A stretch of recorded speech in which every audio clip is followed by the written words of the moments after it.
Welcome to the deep dive.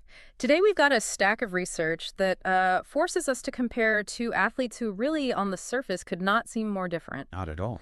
We're talking about a world-class professional footballer, a soccer player, sprinting and pivoting on two legs, and then you have this majestic Arabian racehorse just thundering down a track on four. And yet, and this is what's so fascinating, when you really dive into the deep physiological and biomechanical analysis of their injuries, their most chronic performance-destroying injuries, the systems they rely on start to look, well, chillingly identical. Right. So our mission today is really to unpack these surprising, profound mechanical similarities between pubalgia, that notorious groin injury in humans, and some very specific debilitating lumbopelvic disorders in elite athletic horses.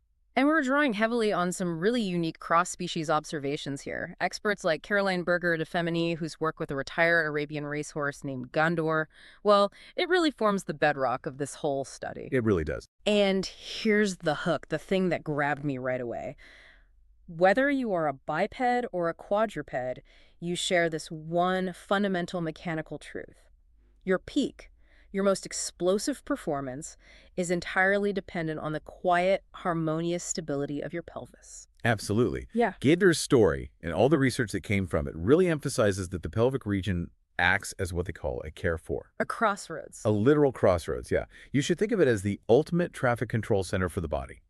This is the exact point where all the ascending forces from the limbs, they meet the descending forces from the trunk. Okay, so all the deep muscular chains, the ligaments, the entire proprioceptive network, it all converges right there. It all converges. So this crossroad, it isn't just where bones meet. It's where all the information converges to, adjust tension and synchronize movement. So if the traffic signal fails at that carrefour, the whole highway system just backs up. Precisely. If that control center is unstable, the body cannot effectively manage the immense load of high-level sport. Performance just collapses. That central point is what allows you, or the horse, to go from stability to massive power output in an instant. Okay, let's unpack this crossroads anatomically. Why is the pelvis, the junction box, why is it the primary victim when things go wrong, whether you have two legs sprinting or four legs galloping? Well, the core biomechanical similarity is that powerful asymmetrical movement, like a sharp pivot or a deep canter stride. It just can't exist without harmonious balance in the pelvis. It's impossible. There has to be a stable base first. There has to be. And both species rely critically on the symphysis pubienne, the pubic symphysis, that joint right in the center of the pelvic ring. I think most people just picture that as cartilage, but it's under such extraordinary pressure, isn't it? Especially in a human footballer. It's just constantly managing these massive shearing forces. It's the ultimate shock absorber and stabilizer. When a footballer sprints, the symphysis is managing all these ascending forces coming up from the limbs, which are trying to twist the pelvis apart. Wow. And at the same time, it's resisting descending forces from the trunk during rotation, like when you're kicking a ball or changing direction. It's the anchor for the deep abdominal and adductor muscles. And for a horse, its symphysis is less mobile than ours, but the load it takes during propulsion must be almost impossible. That's where the equivalence is. In the horse, that symphysis is solicited heavily during impulsion, that driving force from the hindquarters. Imagine the force needed to launch a half-ton animal into a gallop. I can't. If the deep core stabilizers fail, that structure, which is meant to be resilient, just becomes chronically overloaded. But the way they express that overload, the symptoms, that's dramatically different. And that's probably why the problem in horses gets missed so often. That's a critical point from the sources. The human athlete, the footballer, they can often localize their pain. It might be diffuse, but it's in the inguinal region. It's that awful, deep, nagging groin pain. Right, from microtendon damage Yeah. and just sheer fatigue of the stabilizer muscles. Exactly. But the horse obviously cannot point and say, it hurts right here. So how does it even show up? How does that chronic pain in the lumbopelvic region actually manifest in a racehorse? It shows up in these subtle functional signs. You need a trained eye to see it.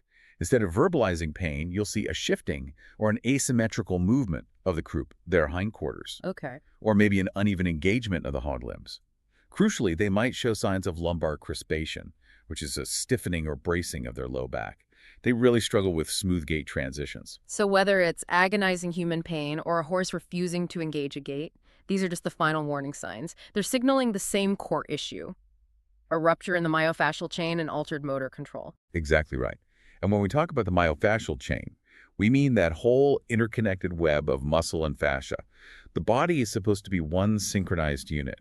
The moment that chain breaks, the brain loses control, and the body has to find a workaround. It has to compensate.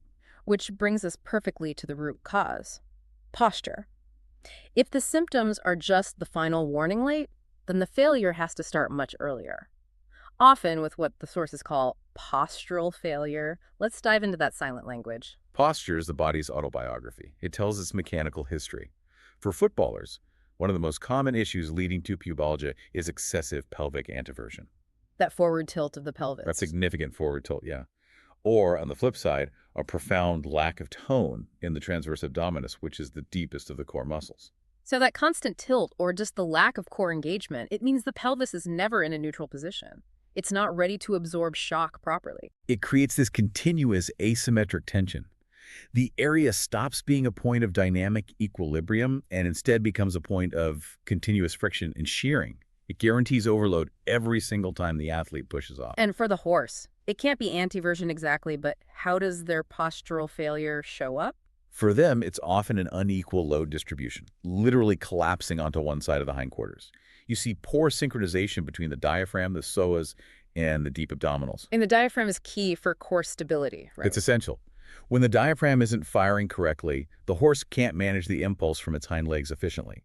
The pelvis becomes a point of massive surcharge instead of launching pad. And what's so vital here for you listening is to understand that the injury itself, the pubalgia or the lumbopelvic trouble, it's defined as multifactorial and systemic. This is not just a localized muscle tear. No, it's the whole operating system failing. Because of chronic compensation. Precisely. The pain isn't the beginning. It's the final loudest stage. When one essential stabilizing link gets tired or disengages, the rest of the body has to adjust instantly just to keep moving. But that adjustment is always inefficient. It always creates stress somewhere else. And we can actually track these compensation cycles in both species. It's like watching the body try to, I don't know, jerry-rig a failing machine. We can literally map the sequence. In the human athlete, when the deep stabilizers fail, the system over-recruits the big superficial muscles. The sequence usually starts with the obliques, then it shoves overload onto the adductors, Causing the groin pain. and then finally recruits the lumbars, causing those secondary low back issues that often sideline footballers. And in the horse, which relies on that entire back chain for propulsion. The sequence is different, but the principle is identical. It moves from the deep back stabilizers to the outer croup muscles, and eventually it even affects the shoulders and neck. The horse tries to walk away from the pelvic pain by bracing its back and using its forehand to manage momentum. Wow. That's why you see that asymmetry or the resistance to collect themselves. The primary engine is down, and they're trying to drive with the steering wheels. It sounds exhausting just thinking about it. It does. But what tells the body how to adjust? This whole complex guiding system that's failing, that has to be proprioception. Proprioception is absolutely central to this whole pathology. We're talking about the body's unconscious ability to perceive its exact orientation, position, and balance, and then adjust with incredible finesse. It's the internal GPS. It's the internal GPS system. It tells the footballer the micro angle of his knee mid-pivot. It tells the horse exactly how much pressure to put on its outside hind leg turning a corner. So when that proprioceptive network is altered, when the sensor is broken, the body loses that ability for subtle adjustment. It has to resort to crude brute force compensation. Which leads directly to injury. Exactly. When a horse shows irregularity in circles or clumsy changes in support, it's not just poor training. It's a sensory deficit. It's a nervous system breakdown. The body is running on broken motor software, constantly using too much effort for too little precision. So if the root of the problem is this systemic loss of harmony and motor control, then the only real solution has to be rebuilding the foundation, which brings us to the transversal solution, rewriting the motor software using methods like Pilates. And that's the real genius in Berger de Fémynie's work. The goal is pretty straightforward. You restore coherent motor schemes, you rebalance the muscular chains, and crucially, you harmonize respiration. This is the exact framework they used to retrain Gandour after years of high-stress racing. The framework is Pilates, which, treats the body as this coherent, integrated whole. It focuses right on that central powerhouse, the café de force. It's all about precision over power. This reconstruction happens in what we can call three critical pillars of correction. The first, and this is often the most surprising one, is respiratory coordination. Okay, tell me how breathing properly helps someone with debilitating groin pain. I mean, it seems totally disconnected. It is absolutely connected. The diaphragm is not just for breathing. It is a primary postural muscle. It's a critical regulator of internal pressure. Ah. When the diaphragm functions optimally, it stabilizes the entire center. That regulation of internal pressure critically decreases the shear and strain on the pubic symphysis. So if the diaphragm is weak or dysfunctional, the body doesn't just hold its breath. It recruits other muscles to try and create stability. Precisely. If that primary postural muscle is offline, the brain just says, I need stability now, and it forces compensation. Frequently, it uses the superficial obliques and, yes, the adductors. So that constant tension directly contributes to the pubic overload. Restoring proper breathing is step one in taking pressure off the groin. Step one.